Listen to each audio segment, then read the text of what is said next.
നിങ്ങളിപ്പോ വണ്ടിപ്പോ പോയിന്നത് ഏതാ വാങ്ങണ്? അല്ല അവിടെ പോയി അവിടെ നിർത്തിയിട്ട് പിന്നെ നടന്നു തരാൻ കാരണം കണ്ടപ്പോ വാങ്ങാണ്ടിരിക്കാൻ തോന്നിയില്ല.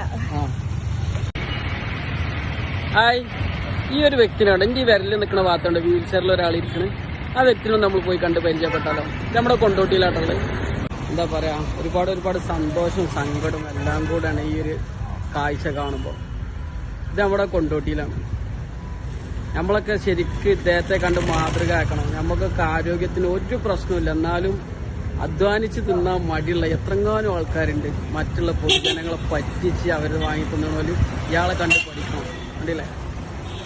ആരുടെ മുന്നിലും കയ്യിൽ നിന്ന് കിട്ടാൻ ശ്രമിക്കാതെ ജോലി ചെയ്ത് ജീവിക്കണം.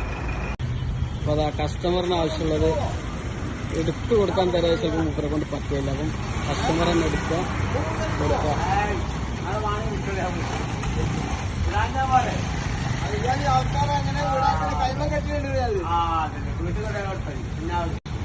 നമ്മളെ കണ്ണേട്ടനാണ് കേട്ടോ. നമ്മുടെ കൊണ്ടോട്ടി ഓമാനൂര് കടപ്പറമ്പ് ഭാഗത്തുള്ള ജനങ്ങളെ പറ്റിച്ച് ജീവിക്കുന്നവർക്ക് ഇദ്ദേഹം ഒരു മാതൃകയാണ്.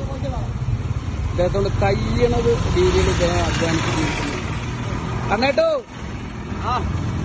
എന്താ വിശേഷം? ഇറങ്ങിയില്ലേ കച്ചവടത്തിന്?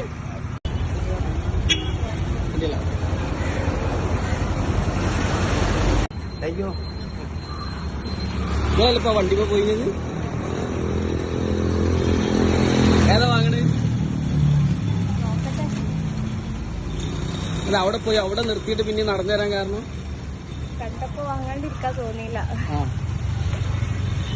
മോളെ ഏതാ വേണ്ടി?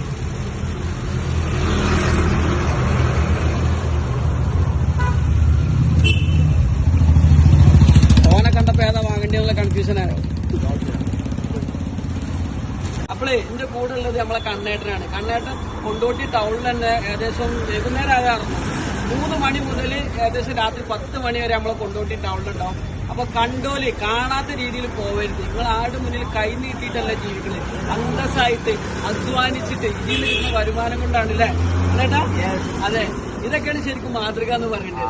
കാരണം നമുക്കൊക്കെ ഫുൾ ആരോഗ്യം ഉണ്ടായിട്ടും നമ്മളൊക്കെ മറ്റുള്ളവരെ പറ്റിച്ചിട്ട് എങ്ങനെ ജീവിക്കാം എന്ന് ചിന്തിച്ച് നടക്കണവരാണ്. അപ്പൊ അതിൽ നിന്നൊക്കെ വ്യത്യസ്തരാണ് നമ്മളെ കണ്ടത്. അപ്പൊ ഓക്കെ ബൈ.